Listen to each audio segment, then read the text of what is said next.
விடிஞ்ச பிறகு பார்வோனுக்கு கீழே வேலை செய்கிற மந்திரவாதிகள் சகல சாஸ்திரிகளையும் கூப்பிட்டு எனக்கு இந்த மாதிரி கனவு வந்துச்சு, இதுக்கு என்ன அர்த்தம் அப்படின்னு சொல்லிட்டு கேட்குறாரு. யாருக்குமே இதுக்கு பதில் சொல்லவே தெரியல.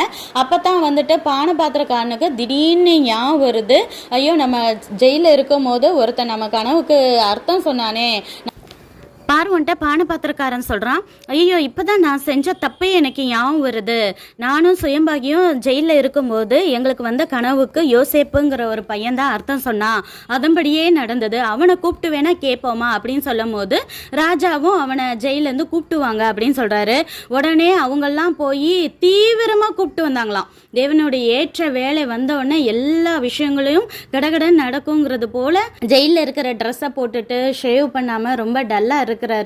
ஆனால் ராஜாவை பார்க்க போகிறோம் அப்படின்னு சொன்ன உடனேயே அவரை ஷேவ் பண்ண சொல்லி நல்ல ஒரு ட்ரெஸ்ஸை கொடுத்து அவரை பார்வன் மன்னன்ட்ட எல்லாரும் சேர்ந்து கூட்டிகிட்டு போகிறாங்க.